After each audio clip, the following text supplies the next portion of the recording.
বুথে বুথে নজরদারি কমিশনের বুথে বুথে ত্রিস্তরীয় নজরদারি কমিশনের কি কি ব্যবস্থা রাখা হচ্ছে আরো বিস্তারিত এই বিষয়ে জানাতে পারবে প্রীতি রয়েছে আমার সঙ্গে। প্রীতি, কি কি ব্যবস্থা নিচ্ছে কমিশন? দেখো, 100% ওয়েবসাইট ওয়েবকাস্টিং এর কথা কিন্তু নির্বাচন কমিশন আগেই জানিয়েছিল।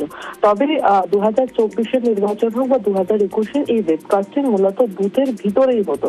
তবে এবারের নির্বাচনে কিন্তু নয়া প্রয়াস বলা চলে এবং বুথের বাইরেও হচ্ছে এই ওয়েবকাস্টিং হবে এবং সেন্সিটিভ বুথ হিসেবে যেগুলো চিহ্নিত করা হবে সেখানে যদি কোনো বুথে এই ওয়েবকাস্টিং না হয় তাহলে কিন্তু রিপোলিং হবে এবং সন্দেহ হলেই সেই বুথে পুনরায় ভোট হবে এমনটাই জানাচ্ছে। এবং বুথের সামনেই কিন্তু কিউআরটি টিম থাকবে এবং সেই কিউআরটি টিমের মারফত কিন্তু মুখ্য নির্বাচনী আধিকারিকের যে দপ্তর রয়েছে, ডিইও অফিসগুলো রয়েছে, সেখানে কিন্তু অ্যাক্টিভ থাকতে বলা হয়েছে। কোনো ধরনের সমস্যা হলেই কিন্তু কোনো ধরনের সন্দেহ হলেই সেখানে আবার রিপোলিং হবে। বেশ প্রীতি, পোলিং বুথের বাইরে এবং পোলিং বুথের ভেতরে নজরদারি করা হবে এবং পোলিং টাইম শুরু হওয়ার আগেও যখন থেকে মক পোল শুরু হবে সেই সময় থেকে পুরো মনিটরিং হবে এবং এই মনিটরিংটা ত্রিস্তর মনিটরিং করা হচ্ছে। অ্যাকচুয়াল ভোটের দিন আমাদের এই 3টে লেয়ারে যে কন্ট্রোল রুম হচ্ছে সেখান থেকে নজরদারি করবেন মাইক্রো অবজারভাররা এবং এখানে যে সেন্ট্রাল যে কন্ট্রোল রুমে পুরো সিস্টেমটা নজরদারি করবেন আমাদের নীলম মিনা।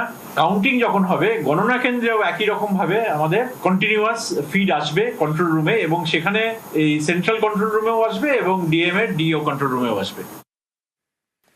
মাঝরাতে মুখ্য সচিব, স্বরাষ্ট্র সচিব বদল, ডিজিসিপি সহ একাধিক পুলিশের শীর্ষ কর্তাকেও বদলে কমিশনের নির্দেশে পদে আসা অফিসারদের বার্তা মমতা বন্দ্যোপাধ্যায়ের। নির্বাচন ঘোষণা হওয়ার দিন থেকে তার আগে থেকে বিজেপি পরিচালিত যে ভ্যানিশ কমিশন আছে, BJP vanish washing machine commission, তারা মানুষের ওপর অত্যাচার করবার জন্য যারা এলাকা চিনত অনেক অফিসারদের, প্রায় 50 থেকে 100 জন অফিসারদের তামিলনাড়ুতে, কেরালায় পাঠিয়ে দিয়েছে যাতে এখানে টাকা ঢুকতে পারে, বিজেপির বেনামি টাকা, গুন্ডা ঢুকতে পারে, ড্রাগ ঢুকতে পারে, বুলডোজার চলতে পারে, দাঙ্গা করতে পারে, সেই সব সুযোগ করার জন্য আমি আমার যারা অফিসার এখানে নতুন পোস্টিং হয়েছে তাদের বলবো, আপনারা রাজ্যের প্রশাসনে আছেন, যদি কাজ করতে চান ভালো করে, মানুষকে দেখুন, আমাকে দেখার প্রয়োজন নেই।